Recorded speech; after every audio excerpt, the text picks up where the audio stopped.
right now. I think this is why I'm not the tech girl. So usually we have better microphones, but let me know. Sounds okay on yours? Okay. Sounds perfect. Okay. Alexis, I might have to yell a little bit more for you. Okay. Okay.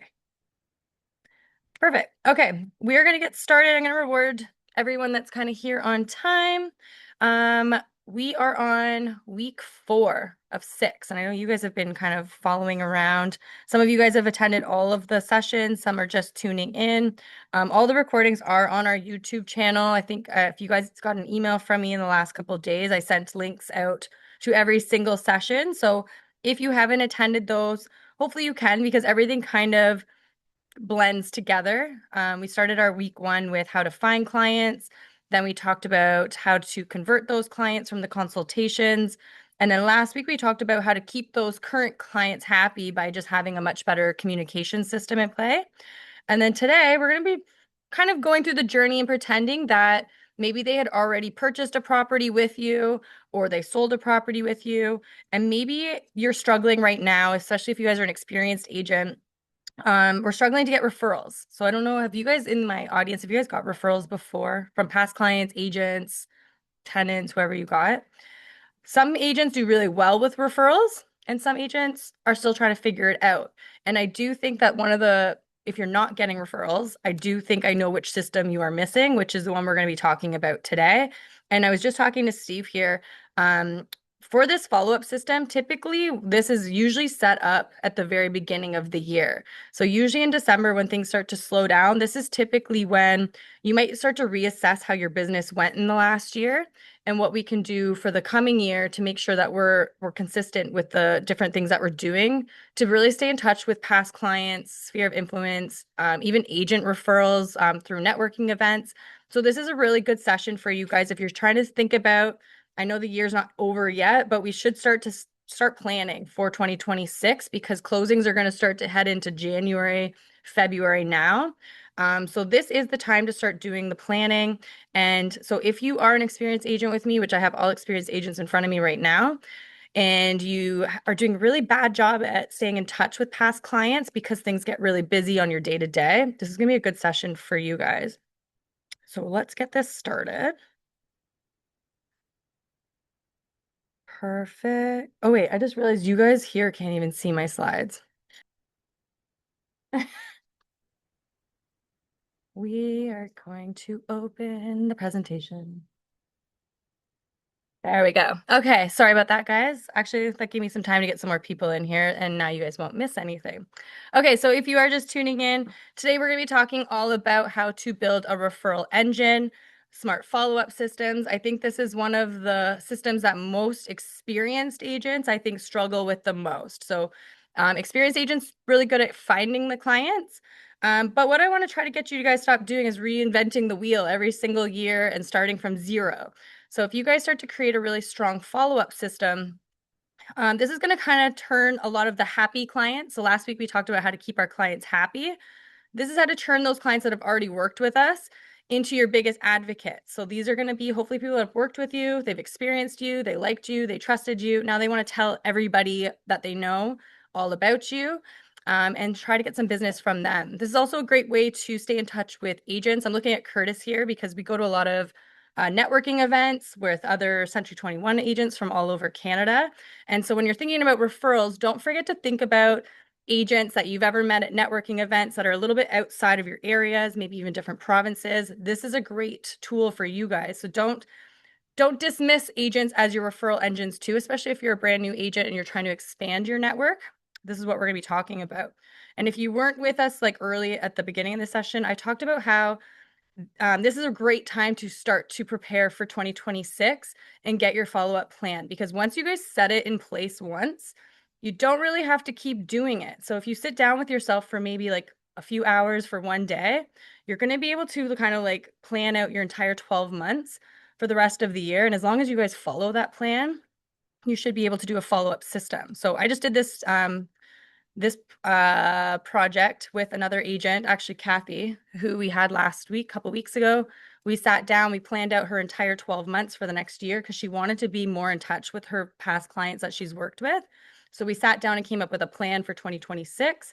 And she's already actually started implementing a lot of things. She was doing what was it, Remembrance Day poppies. So she just did like probably a few hundred of those, whipped those out, and probably got those out in the mail this week. So she's doing lots of different things to kind of stay in touch with clients.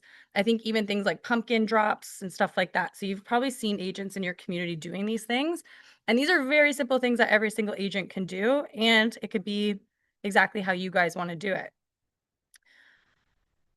So, action items just from last week, just to remind you guys, we talked about how to keep your clients happy so that we can get to this next level and actually get referrals from these people. Because obviously, if you give them a terrible service, you didn't treat them properly, they're never going to call you back and they're never going to send you clients either. So when you have a live client, this is your opportunity to get referrals so that you guys don't have to go back to the drawing board every single client and try to find a new client to work with you. Hopefully, everyone that you've worked with in the past is going to start to refer you. So we talked about different communication systems and ways that you guys can actually stay in touch with people throughout the transaction, how to build your vendor referral list, just talking about like different templates that you guys can use to kind of keep things efficient, and then different touch points throughout the process to kind of make sure that we're treating these clients properly. Just going to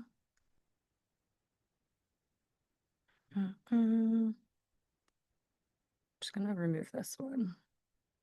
Stop. Yeah, the driving one is making me, it's distracting me a little bit.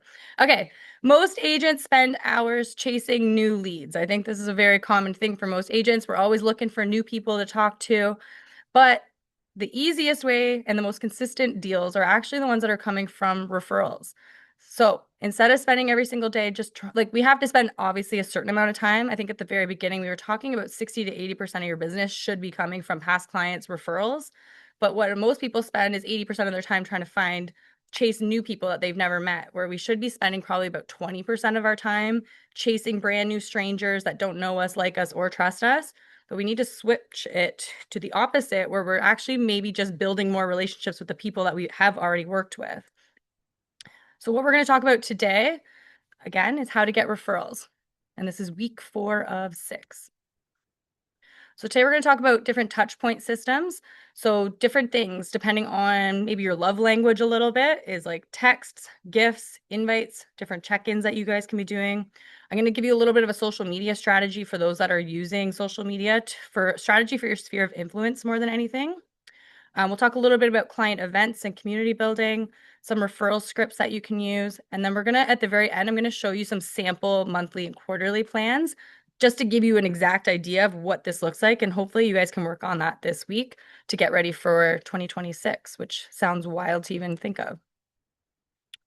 So like I just said, 60 to 80% of your business should be coming from your past clients or your sphere of influence. Obviously, if you're a brand new agent, this is going to be a little trickier because you don't have past clients. But if you're sitting at year 3 plus, especially year 5, I think year 5 is typically when you start to see the more referrals coming, because those are people that maybe bought 5 years ago. Now they're thinking about doing something else because their mortgage renewals are coming, especially first-time home buyers. This is typically the time that they're thinking about doing something else. So a lot of people, what they'll do is they'll sell that first-time home buyer a house, and then they never talk to them ever again. Or most client or agents do that. They'll sell their clients a home and never talk to them again. It's the biggest mistake you guys could ever make, because referrals are the easiest business that you can get, and there's a much higher conversion rate than a complete stranger. So if you've ever gotten a referral, especially from a realtor. Have you guys ever received a realtor referral before? I know Curtis for sure has. These are the best referrals because typically the agent is also invested in the transaction as well, because they're going to be getting a 25% referral fee from it. So they're also going to be nurturing the relationship as well.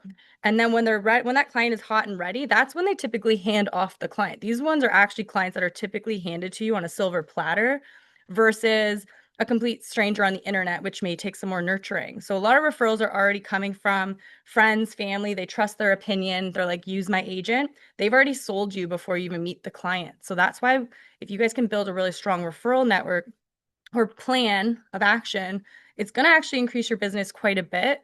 And you could probably speak to any of our like top agents.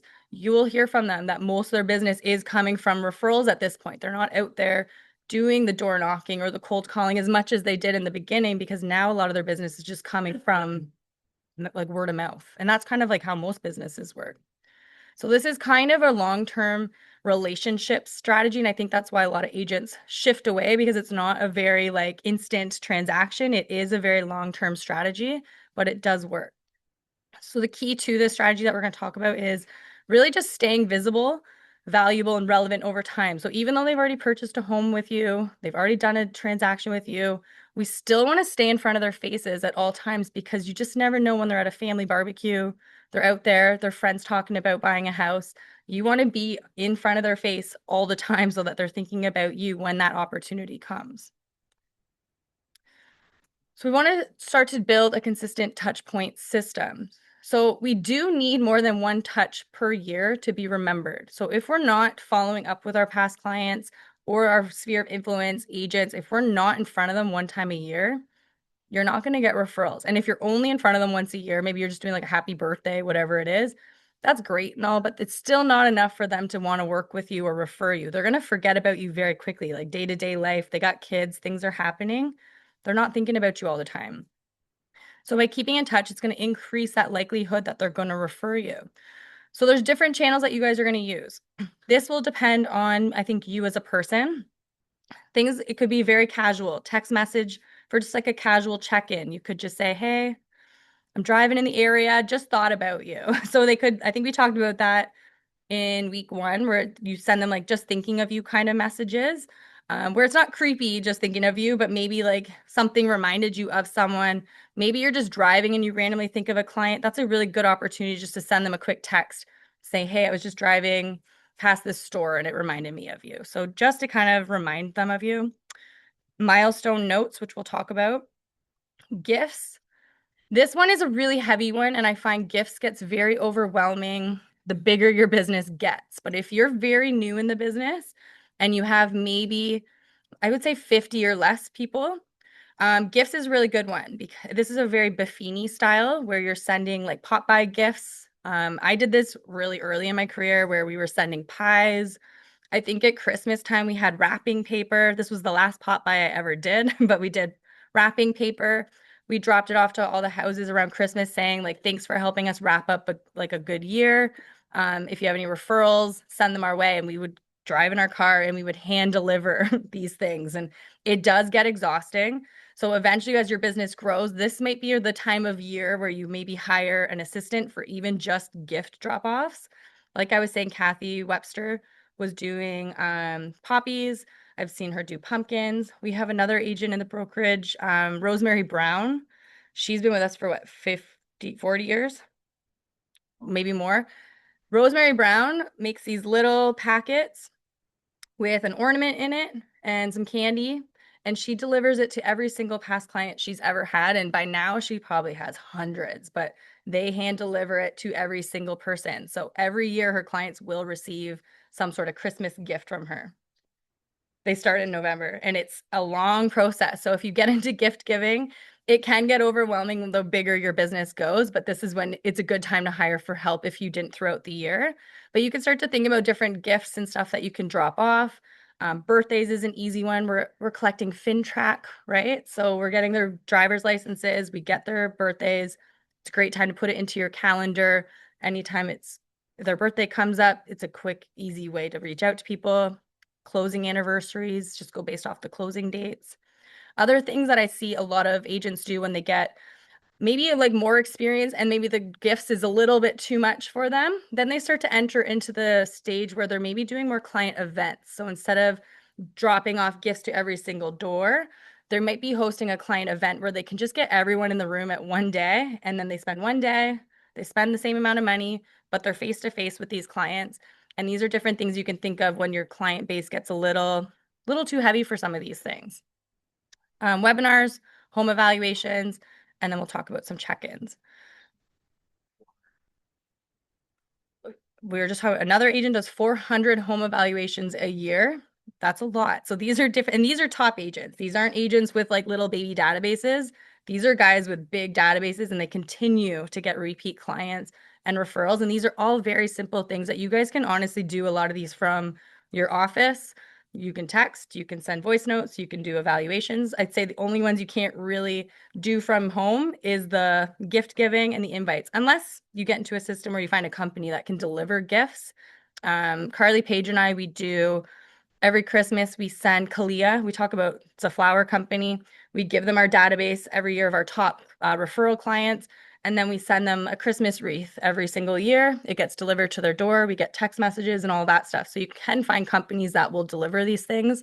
Of course, they're more expensive options, but if you're a beginner agent, you may be able to actually physically go door to door to do some of these things. And I'm going to dive a little bit deeper into those as well. For social media, so I've got some online people. Sometimes your database is literally on your social media platforms, especially your friends, your family, colleagues, people that already know you are typically already watching you every day. So if you have a social media platform, you have your friends and family on there, and you're not posting every day, you are having a little bit of a missed opportunity, because if you're not doing all those activities that I just talked about, at least on social media, you can be in front of them and they are watching you. Even if they're not engaging with your posts, maybe they're not liking them, they're not commenting on them. So you feel like no one's seeing your posts and it gets discouraging and you're like, I don't want to post at all because no one's engaging with it. Trust me, down the road, people are going to start DMing you and be like, hey, I've been watching your stuff. I'm thinking about buying a home. So you do kind of have to be on your social media to kind of show up, post a few things. It is a very easy platform. If online's not your strategy, it's okay. But hopefully you're doing the offline activities if you're not doing the online activities. So this is your opportunity to show up authentically. You can celebrate your closings with your clients, share behind the scenes of what you're doing. You can even feature some of the vendors and the people, like the community restaurants, everything that you guys do on a day-to-day basis, on top of talking about real estate. But these are things that you guys can talk about on personal levels. But as well, like social media will remind you of birthdays. Like Facebook shows you guys birthdays every day. Great opportunity every single morning. Log into Facebook, check whose birthdays it is, send them a quick message, text, email, video, whatever it is. It's a great opportunity just to check in on birthdays. Most people will post photos of when they get engaged, when they get married, when they have babies, when someone passes away. These are big hints at you guys, because we talk about the 8Ds a lot in real estate, right? Like death, diapers, divorce, all those things.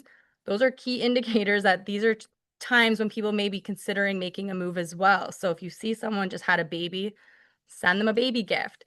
Send them a message saying, hey, just saw that you had a baby. You might need some more doors, or you might need some new bedrooms soon. So these are really easy opportunities where your clients are sharing their life on these platforms.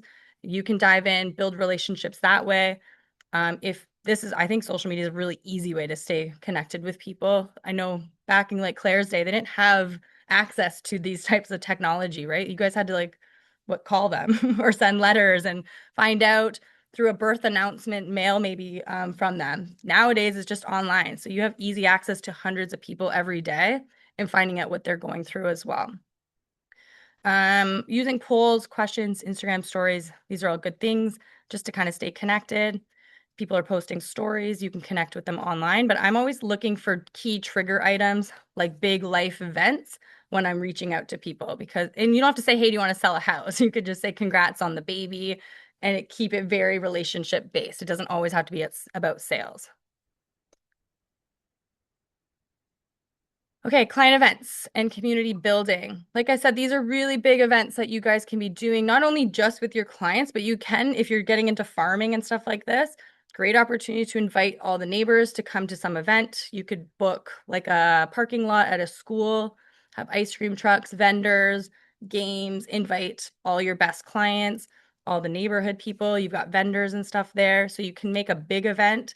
I've seen people do coffee pot buys, pumpkin patch photo days. I know some of our agents will even hire a Santa and they'll do family Christmas photos in November. I think you do that. Steve does that. USAN does that. We even had the opportunity at the office last year. I don't think enough people took advantage of it, but we set up a whole Christmas booth from our stager, and it would have been a good opportunity for you guys just to hire a photographer, send in your clients. So you guys could have come here, and then that's it. Everything was all set up for you. You didn't have to book a studio. So you can think about items like that stuff as well. I was listening to a podcast today, which I actually thought was an interesting one. I know you guys have probably heard I'm getting into that ninja selling. So now I'm listening to the podcast as well. And there's an agent in the States that did car detailing. So he booked a local car detailer, had it set up outside the office. His clients would book a 30-minute book like time, and the detailer would do the outside of the car and like a quick vacuum inside the car. And in between that time, the clients would have to stay with you, right? So you got one-on-one time with the clients. They'd bring their wife, the kids, whatever. He set up some chairs, and then he had some sandwiches from like a local restaurant nearby. And he would just sit outside all day with whatever clients came. He had a good opportunity just to sit with them one on one.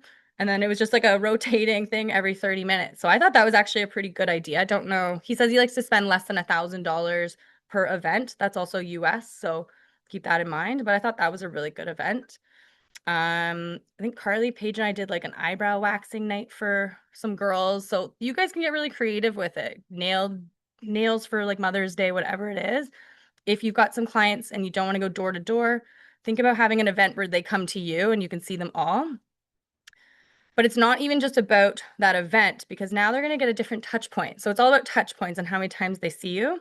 They're going to get an invitation from you, probably a personal invite, a mass invite. They're going to get reminders from you. They're going to get the event itself, and then they're going to get like a thank you for coming. So an event itself might get 5 touch points alone from you guys. And that's a really great opportunity if you can do it 1 or 2 times a year. Every quarter is even better.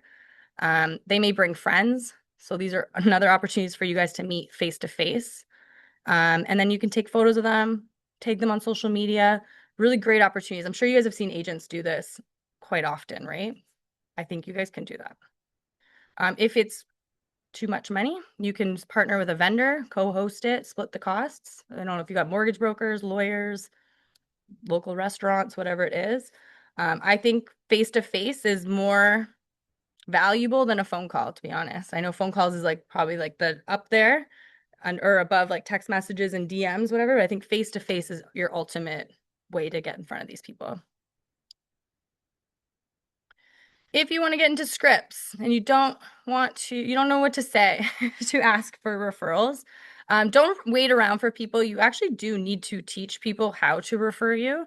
And that's just through like simple scripts. And like that's kind of why I think a lot of people, if you're not very salesy, you go to the Brian Buffini way, right? Have you guys gone to Brian Buffini before? Any of you?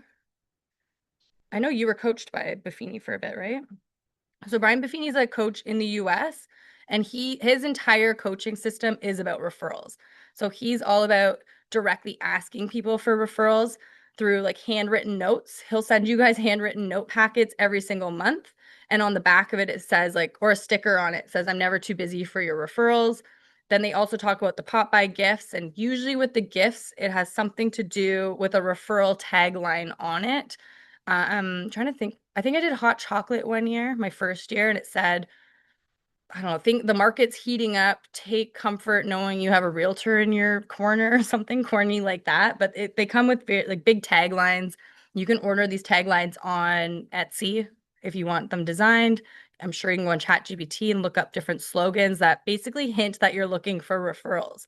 So if you're not someone that can just go up to someone and say, if you hear someone talking about moving, I'd love to help them like I helped you, the pop by gifts might be something that you may want to consider. But if you are more bold and you can call someone up, text them, and directly ask them, it's very simple. Just saying, I loved helping you. Do you know anyone else I can help? It doesn't have to be overly salesy. You don't have to say, are you looking to buy or sell another house? Probably not. But if you start the conversation with, do you know anyone? They probably will say no, or they may think of you later on, but you do have to teach your people to refer you. So at the end of a transaction, thanking them for their business, saying, hey, if you know anyone else, it's a great opportunity, but don't just close the transaction and then never talk to them again or just focus on them. Straight up at the end of a closing, maybe give it a week or two, check in with them, just say, hey, do you know anyone else that could use my help? So you're coming out of a place of help, not sales. But you do need to ask for them. You can put them at the end of your check-ins, handwritten gifts, notes. There's lots of different ways that you guys can ask for referrals, but you do have to ask for them. No one's just going to give you a referral. You do have to ask. Now, the way to kind of have a structure. So these are all like really great ideas and stuff. But what a lot of agents will do is they'll come to something like this, they'll think of all these ideas, and then you guys will leave and then not actually do something with it. So you do actually have to create a plan in order to get more of these referrals. So you can create a system that just makes it easy and repeatable. So what I find is the easiest is setting it up month by month. So January, February, March. And think of different things that you want to do, whether it's like, okay, this month I just want to do DM check-ins. Maybe you want to do a local giveaway one month. Maybe one month you're going to send a quick email update and maybe some client gifts. Maybe in March you want to invite people to an event and ask for referrals at the event. So you do have to have some sort of plan. You can't just wing it throughout the year because things get busy, right? You start to work with clients and then you forget about doing all of this stuff and then you just never get referrals altogether. So during this, we want to track who you've connected with, what you sent. You want to track which people are actually sending you referrals because you're going to do a little bit more extra for those people. There's going to be people in your database that will just never refer you altogether, and you don't have to include them in this. This plan could only be 10 people. It's not going to be hundreds and hundreds of people. These are people that you know that are actually going to refer you, and we're going to put them into some sort of plan with you. Don't rely on your memory. We talked about this, I think it was 2 weeks ago.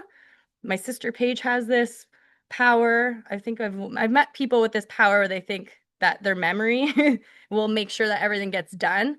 I think that's like the opposite. I think you need to have it organized. You need to have a CRM, you need to have a Google Sheet, you need to have sticky notes, calendar in front of your face. We need to have something because you're not going to remember. You'll remember to follow up with people, but most of the time you'll remember it and then 10 minutes goes by and that memory is that it's gone. So don't rely on your memory. We should have every single event that we want to do. Like birthdays should all be in your calendars every single day, or if you're going on Facebook, whatever it is. But we need to not rely on our memory and actually have a plan with this. It scares me when people tell me they don't have a CRM. It scares me even more when people tell me they don't use a calendar.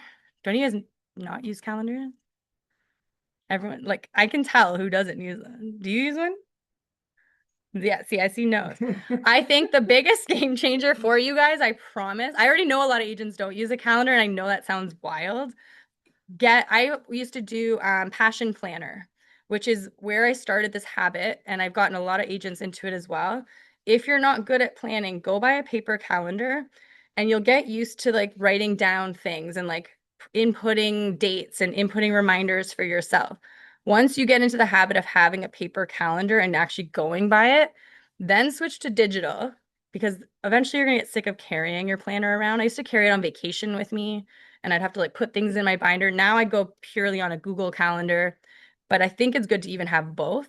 But if you don't have a calendar, this might be your like a new test for you because this might be what organizes you where you're like, okay, I need to remind myself to follow up with such and such. And if it's in your brain, automatically put it into your calendar, whether it's next week, and then make sure it's part of a time block. That's what a lot of agents are lacking right now is a lot of structure. And this is what's going to get you to that next level if that's where you're trying to go. Google Sheet is just as good as a CRM. The only problem is the Google Sheet isn't going to remind you to do things, whereas a CRM typically will give you some reminders of when to do some of your follow-ups. 4 meaningful touches per year is often what leads to a referral. Okay, like I said, track everything on CRMs or spreadsheets. Follow up promptly with thank you. So if you ever get a referral, it's really important to show appreciation. So whether that referral works out or not, if anyone ever mentions your name and you get a referral and they say, "Hey, Bob told me to call you," immediately call Bob and either send him a text. I think it's really nice to send a handwritten card or send them a quick little gift card. Whether that deal works out or not, we want to reward the behavior of sending a referral. So anytime you get a referral, you want to send them some sort of small appreciation. I also think it's cool to update them throughout the process sometimes, especially if it's a realtor that's sending you a referral, updating them throughout the process to say, "Hey, met with the client. Hey, we went out for showings today. Hey, we're putting an offer in." These are really good things that agents like to hear because then they're like, "Great, if this person updated me through the whole process, I'm going to send them more." So you always want to show appreciation for every single one because it's now going to encourage them to keep sending you more. Um, I think that's about those. I think they even feel worse when the person doesn't do anything and then they may send you even more. But even with that client's not even qualified, always send a quick thank you for anything that you guys get. Okay, so let's put it all together because this is all great ideas and all that. But what we have a struggle with is actually implementing these things. So this is what a daily schedule looks like. So if you're an agent that's like, I don't know what to do every day, this is all you need to do. You don't need to be doing a lot of I bet if you wrote down all the activities that you're currently doing, you're going to realize a lot of the stuff you're doing is actually not moving the needle and it's not even getting you close to where you're trying to get. So every single day, we should be sending at least 5 texts or DMs. So DMs is direct message on Instagram, Facebook, whatever platforms you're using. The best example, like I said, is birthdays. So if you see a birthday on Facebook, I wouldn't even put it on their wall. I would actually send them a text or I would send them a DM or I would kind of separate yourself from going publicly with everybody else. You may even take it a step further and just write a birthday card, mail it out to them if you know their address, of course.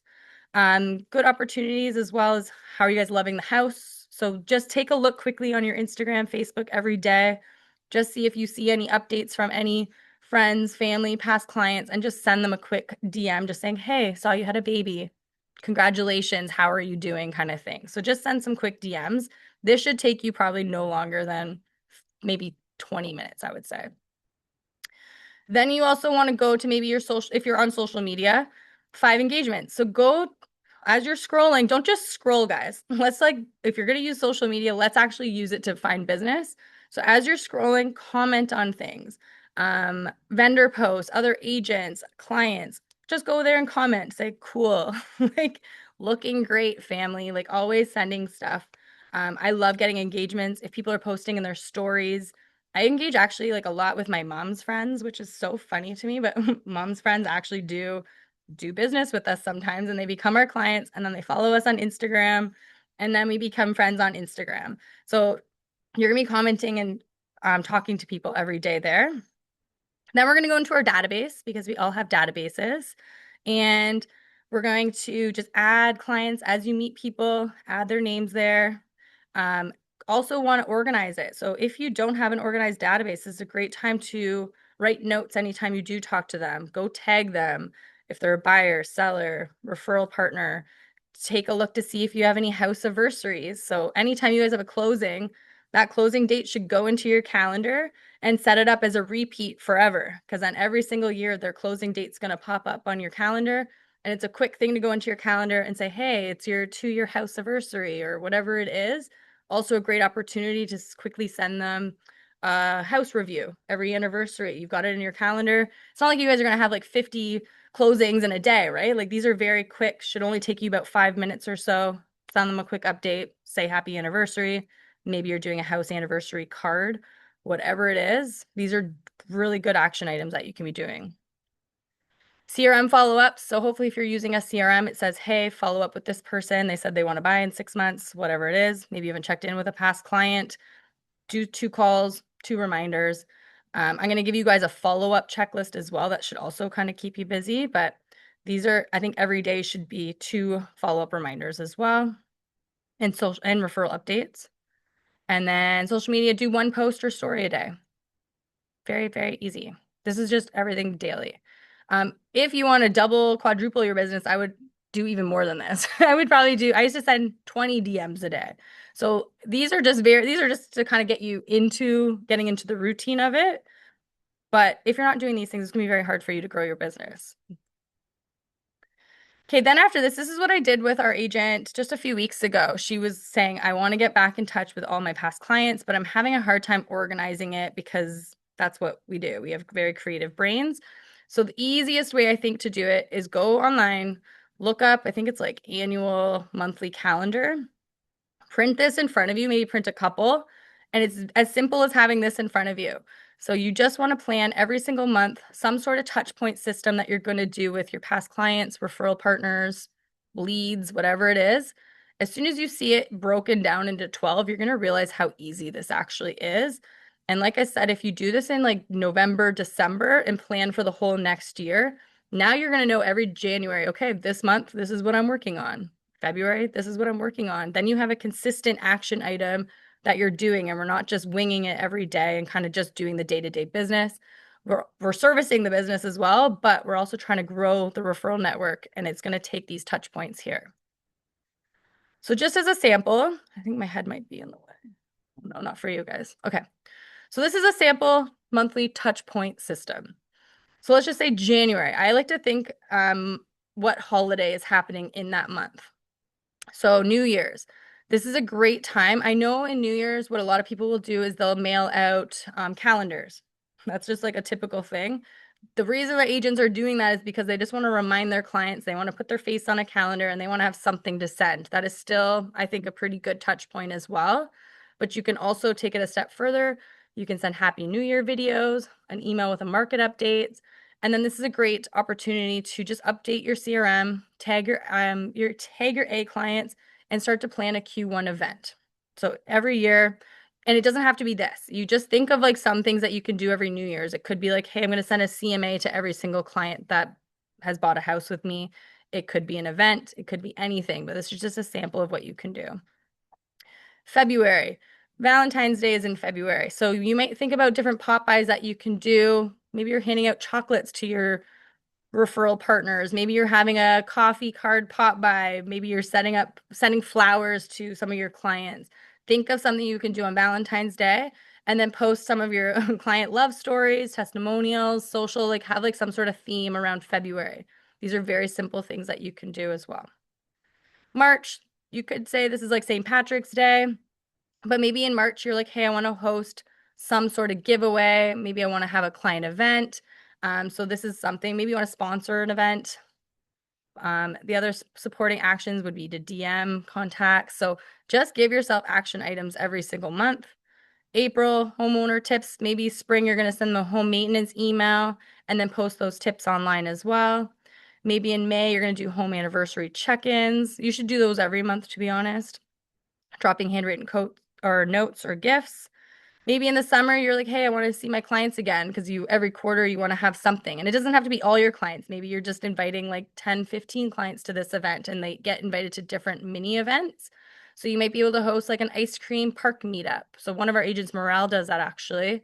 In the summer, she goes to a park and she'll bring food and blankets and then she'll invite all of her clients and then they just have like a fun little summer day and they just get to know each other. They hang out and then hopefully she's getting some referrals from these events. She's getting many touch points by inviting them, and then she's got a follow up as well, and then she gets the in-person face-to-face. So if you're like an extroverted agent, this might work out really well for you as well. July is Canada Day, so maybe you're sending out Canada Day greetings, or maybe there's like, I think I've seen people send, this was my favorite one from Buffini, it was mustard, ketchup, and relish, I think it is. And you can send your clients a packet of condiments and say, I don't even remember what it was. Great to catch up with you and relish in your referrals or some sort of tagline like that. But you can send like a bunch of like packets to your clients or you can host a barbecue. August, same thing. September is back to school. I've seen agents send backpacks full of like like I don't know, pens, paper, markers. They may send those to like some of their clients' kids. So you could do kids activities as well. And add any new clients you met over the summer. Could be a prep list. In October, you could do a pumpkin patch photo day. I've seen agents even set up outside of grocery stores and say, hey, if you come between these hours, I will buy you a pumpkin. Here's a ticket, or you can go do pumpkin patches. You can send your clients carving kits. Might be a little too late for these if you haven't done them already. Thanksgiving is it could go in October as well, but you get the point. December, lots of people do small gifts and all that. So this is all you have to do. There's not a lot to follow. Honestly, follow-up can be fun. Like if you like gift giving and sending cards, sending DMs, having events, if you can stick to doing something per month that gets in touch with your past clients or referral partners, I guarantee your referrals are going to pick up quite a bit, especially if 60 to 80% of your business is coming from this source. We should be spending the most amount of time on this source instead of doing like the online leads and all that type of stuff. Has anyone done any of these things or have other ideas? No? None of us have done this stuff. I know you have, Steve. Curtis, I feel like you've done. Brings in business. Yeah. So if you do not have referrals and you're not doing these activities, that's why you're not getting referrals. So these are just relationship building activities. They're warm. There's nothing about it that says, hey, do you want to buy or sell a house? You're giving them presents or you're giving them an event. These are very, very, very simple touch points. And you have something to do every single month. And then you don't come into the office being like, I don't know what to do this month. I don't know what I'm doing every day. You could be planning an entire client appreciation event, and that is your daily activity because you're inviting people, you're talking to people, you're reminding people, you're doing the event, you're doing the follow-up. There's so many really great touch point systems to all of these. Is this stuff here in addition to your CRM drip campaigns? Yes. I would say that these are in addition. So I think, like I said, this month are daily. Every day you should still be doing your touch points to either these are like your hot list people as well. So daily you should be spending more time on your warm and hot leads. And then monthly should be focused on your past clients and people you've done business with. I don't know if you guys have ever worked with Varan before, our mortgage broker. He's really good at this stuff. This guy will drop off wine to your house.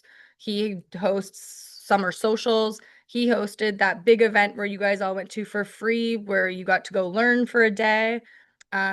He's always networking. So if you guys ever want to pull some sort of knowledge, our mortgage broker, Varan, is very good at this stuff. And I can't even imagine that he's on the phone cold calling for buyers and sellers. He's networking with realtors. He knows his main source of business is coming from real estate agents. So everything that he does, he organizes once a month, once a quarter. He's here at our Monday meetings every week, networking with you guys, getting face to face. Maybe you don't realize what he's doing. I know what he's doing. Very smart businessman. And he's just doing like these little things. He's even dropped coffee off at my door. Like he's doing these things that he knows is building relationships with people. He's never even asked me for business or asked for a referral. He just does enough events where he's in front of your face all the time that you're like, you can't help but want to give the guy business, right? So you want to kind of take a little note from that. I think even Shiv does a good job. I think he might put wine in his trunk, I've heard, if he's driving in the area. I think Sanic does it too. You're driving, yeah, you're driving in the area. Maybe you have a past client that lives on that street when you're doing a showing, and then you're just dropping off a bottle of wine or some sort of gift as you're in the area. So you should have stuff in your trunk at all times, probably little gift giving things that you can just drop off to people. Again, these are just reminders of people and why they should give you business. Referral from mortgage, I mean, that really helps you not much. The referral to, especially people buying the second house, they call the mortgage guy first, like, what's my eligibility? yeah, And then you get a message from mortgage guy that this guy is trying to update. yeah, Similarly, financial advisor, yes, get an update from them that they have done the FHSA. yeah. So last 2 years they are doing the FHSA, they might be your lead for the first time home buyer. Exactly. So if you guys are doing, so Sandeep's saying, sometimes like having the professionals that your clients are working with as your referral partners is a strategy as well. It doesn't necessarily always have to be your past clients, but as a mortgage broker, you're right, because I have had that recently happen. Your clients might be coming up for renewals in 5 years.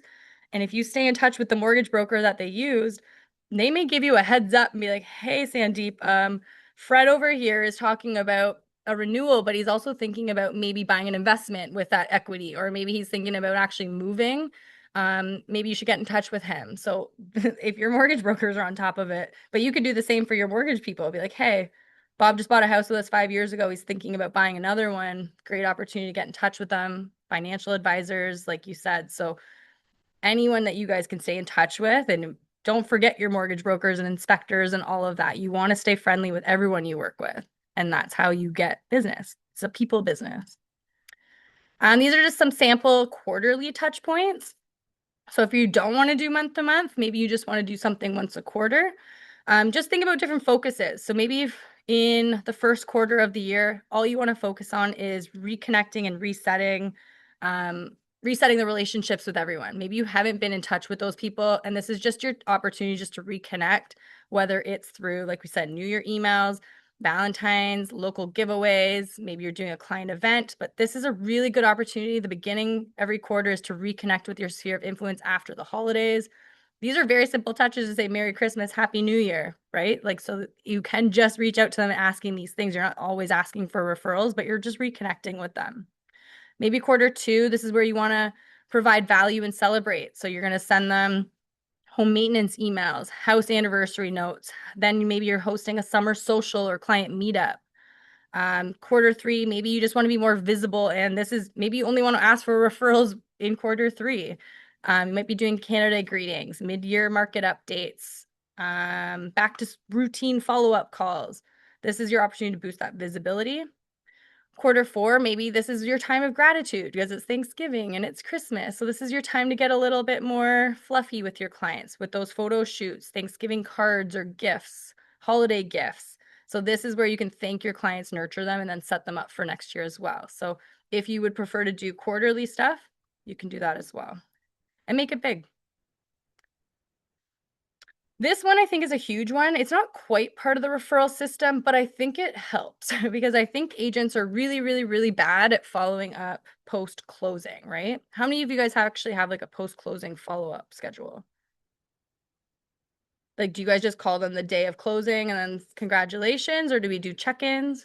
Do you do check ins? How do you remind yourself? Do you just have it in your schedule, in your follow up boss? And do you do like every 30 days? How long is your follow up?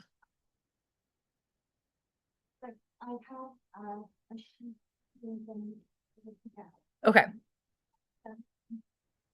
perfect. So we're always touching base, right? And we talked about the last session. If you have happy clients, your next transaction is embedded in that transaction. So it's a missed opportunity if they close and then you just checked in like a week later and then all of a sudden you never talk to them again. They remember that. I remember actually, Curtis, you had I think there were friends of mine that did like a lease with you. And they were so happy that I think you showed up on closing day and they like remember things like that. I think you showed up maybe with a gift or something. And they were like, oh yeah, like Curtis showed up on closing day. Like these little tiny things may not be a big deal to you guys, but they talk about that and then they're going to tell all their friends about it. And then if you never talk to them ever again, they will forget about you. So I think we should at least have some sort of follow up for the people that just purchased and just sold with us. It should be a 12-month follow up. So weeks 1 to 7 could just be like a congratulations. Um, Usually what we'll do is send them like an Uber Eats gift card or something like day of moving or like the day of closing so that they have some food to eat. Could be just a small, sometimes you'll pay attention during like the last visits. Maybe like there was a broken mirror or like something like a broken fridge. There's like little things, maybe they're doing renovations. You can kind of customize your gifts for the client based on the situation. But it's a good opportunity to also, like for buyers, you may send them a small gift, call, may show up on the closing day, whatever it is. For sellers, usually sell if they're just selling a house, it's hard to like go show up to a house. So even just sending them like flowers or some sort of thank you to wherever they're staying or whatever their situation is. Also asking for testimonials right away. We usually recommend doing the testimonials when the deal firms up because that's when they're in their happiest. Things can happen on closing.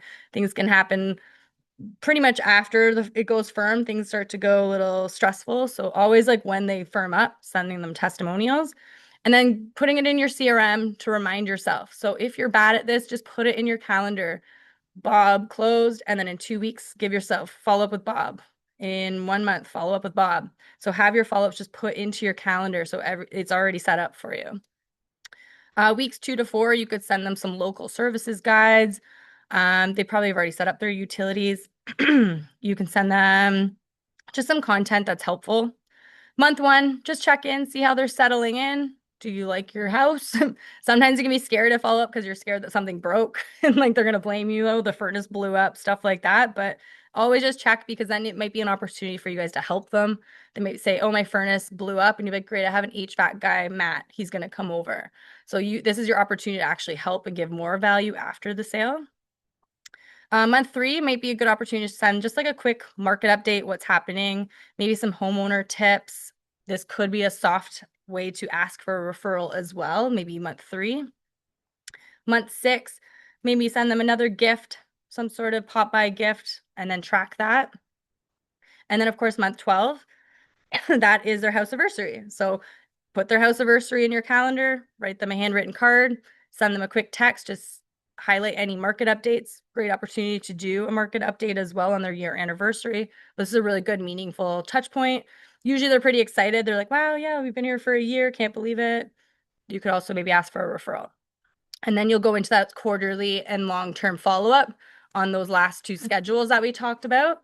So with your current clients, you're going to do this, the ones that just purchased, and then you're going to send them right into your monthly follow-up with the past clients as well. So this is how you guys build the referral network. I think it's pretty easy. It's just a lot of work. Meeting them on closing day real estate. Meeting them on closing day helps.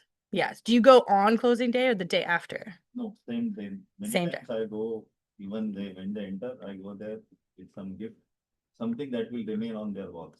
Mm, So that they, whenever anybody comes, they say, okay, this is on a closing day, I got it from her. yeah. I think it's good. And then I saw a few nods, people that go on closing day. It just leaves a good impression.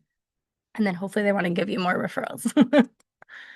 All right. So just to recap everything, this is a multi-channel touch point system. It can be online, offline, in person, whatever it is.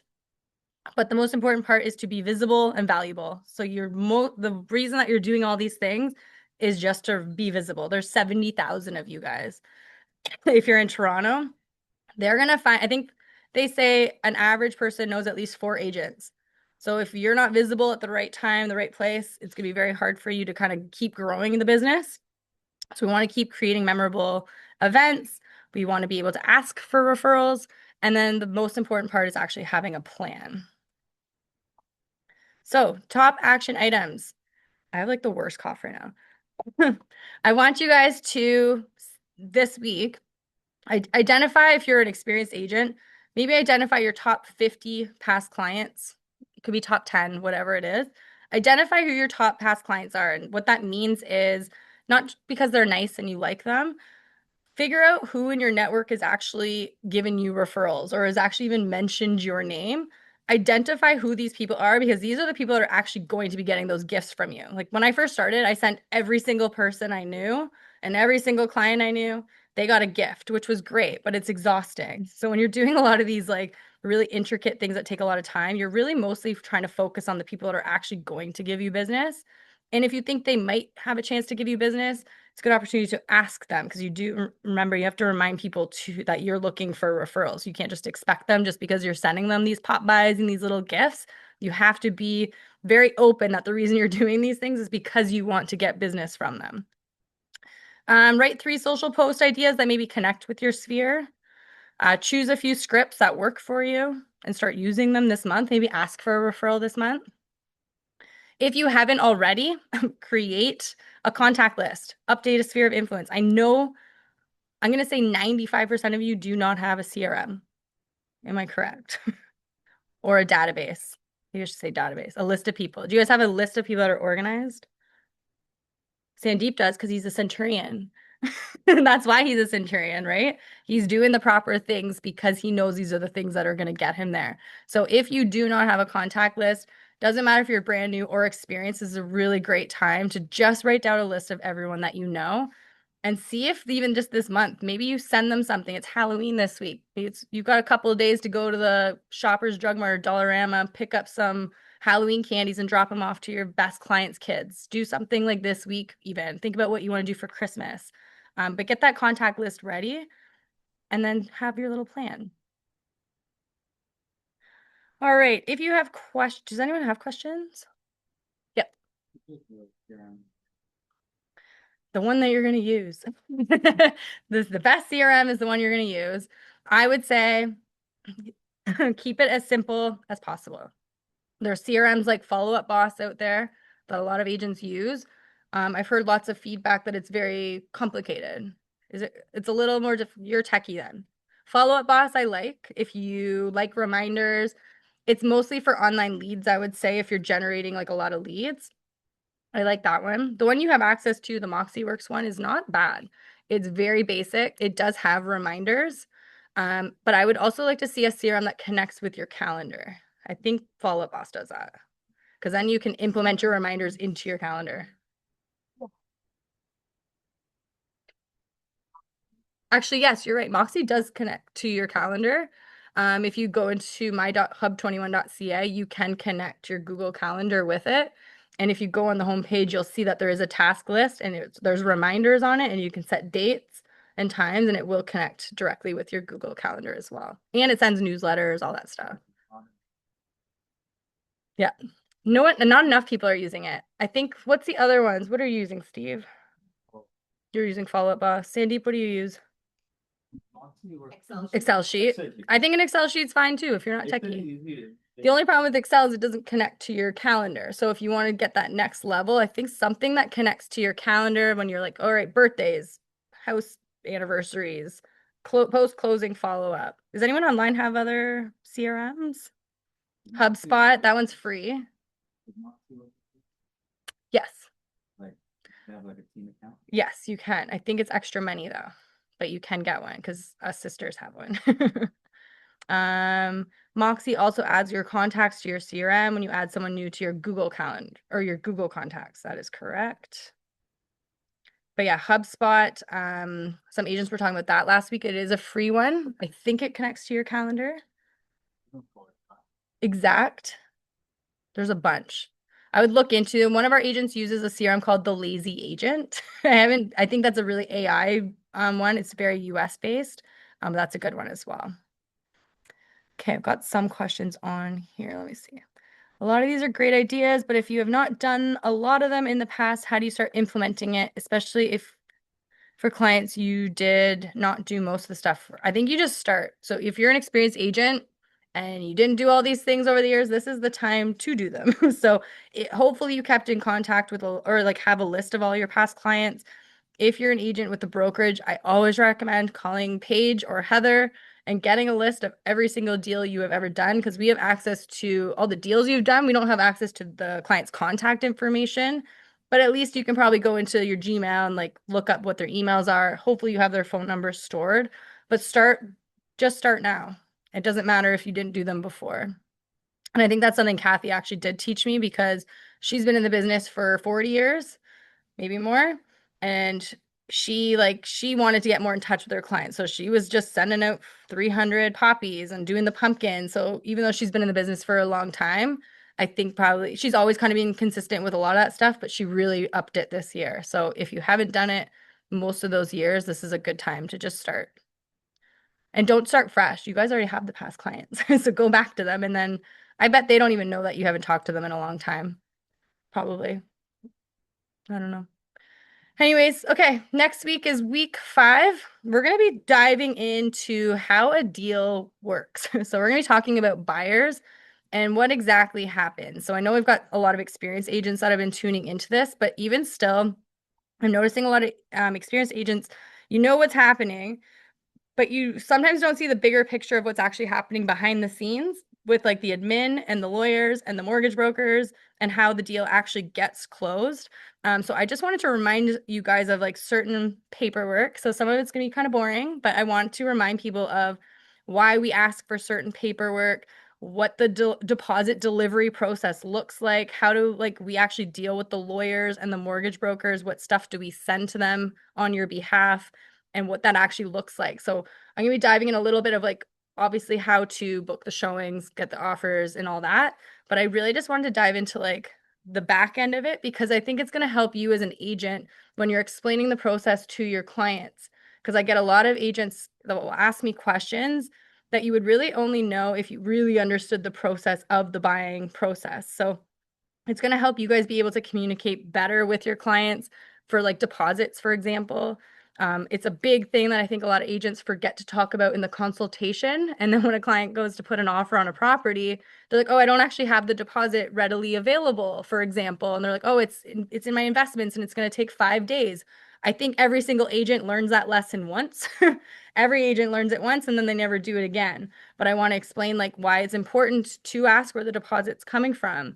Why do we ask you guys to send us the receipt for the deposits? How we track the deposit from the admin and like what's actually why we need all the paperwork because what we're sending to the lawyers to make sure you guys get paid. So we're going to dive in a little deeper on what the process looks like. because I do think it's going to help you guys explain things a lot better to your clients so that we're avoiding a lot of these stressful, unknown situations. Apparently you can upgrade the HubSpot for the marketing and calendar. So I'm gonna look into HubSpot actually. I've been hearing that one a lot. Okay, anyways, we will see you guys next week. If you have any questions, let me know. And it will be live on YouTube as well. We're going to stop. Thank you.